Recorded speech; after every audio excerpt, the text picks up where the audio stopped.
on. This topic speaks specifically about UberEats income. And I'm going to share with you what I've learned. If you follow me, I've been amending my taxes the past years since 2019. And now I'm done.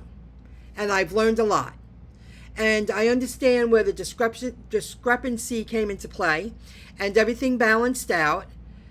And I even got money back, which is good. But I have a feeling not many people are aware of this. And I also did my own research. And I read a lot of articles. And they break down why UberEats is so confusing when it comes to submitting the paperwork, the necessary tax forms to a tax preparer or an accountant or yourself. Because in the beginning, I wasn't aware of this. And then it all balanced out because then I became aware and I fixed a lot of things and I still got money back. And I want to make sure that any of you out there, gig workers, are aware of this. The 1099 NEC form. Most people are aware of this. Non-employee compensation. On this form, in this example, I'm just using 2021, $1,169.80. But in actuality, my net payout was $7,561.05. Do you see that? My gross trip earnings was $8,513.12. Then I have my deductibles here. Expenses, fees, and tax that I learned. Business expense underneath the area that I submit to the TurboTax, food delivery.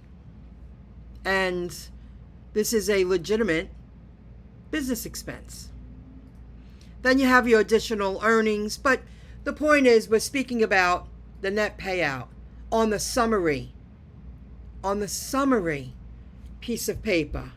It's not on the 1099 NEC. I know a lot of people don't know that.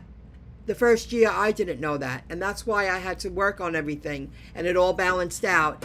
And a long story short, I'll include the link to the video below if you want to listen to that to actually see the breakdown and all the money that I received back. Because I went back in time and I learned a lot. And when you submit the data yourself, you learn how to use a software program. I just happen to use TurboTax. I'm sure there's other ones out there. And I learned that the software does a lot of work for you, artificial intelligence, so it deducts like mandatory above the line AGI. That's another video, and I did a video on that. But then when you get to the point where you have to submit, okay, it's time to submit your business income. We're independent contractors, business income, not personal income. Then you can submit the 1099 NEC form. But then I was like, well, I earned a lot more than $1,000, whatever I said, $165.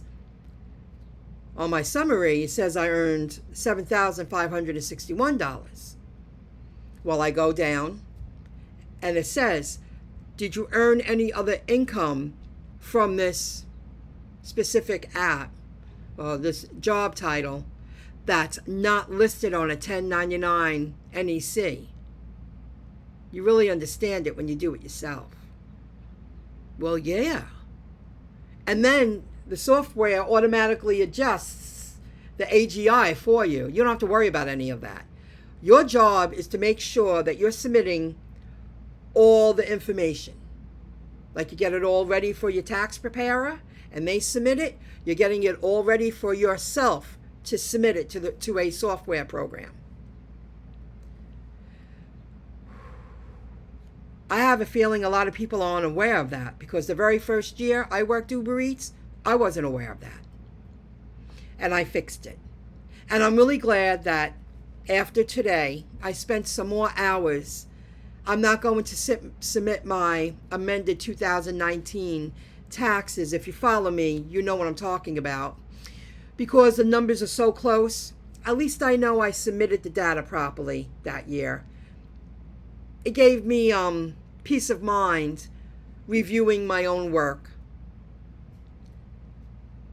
It's done. I gained the knowledge, the understanding.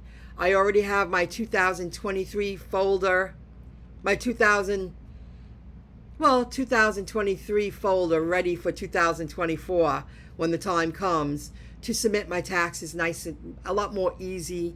I understand. I have all my receipts. I'm all organized. I have my envelopes. I'm ready to go. It's going to be a lot easier. If you are an independent contractor working so many different apps on your phone to earn your income, I suggest you learn how to do your own taxes. It's worth it. You give yourself an upper edge, and you learn those mistakes. 2018, I paid someone to do my taxes. I didn't hand in an Uber summary report. I handed in a 1099 NEC. It wasn't this amount because I was just starting with Uber, but I didn't claim that income, my business income, fully. Well, someone I'm paying to submit the data don't know that because I'm handing them a folder. They're assuming that I'm giving them all the information available that I need to submit, that I need to pay them to submit. I hope that made sense to you. I hope you learned something from this video. The whole point of this video, don't get stuck.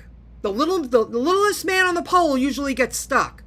Years down the line, 3, 4, 5 years, all the transitioning is happening with artificial intelligence and app jobs and other ways to earn income. Don't get stuck paying back taxes because the IRS love charging interest, and then it all adds up very quickly. And it's very hard for people to get out of the hole from something that should have never happened in the first place.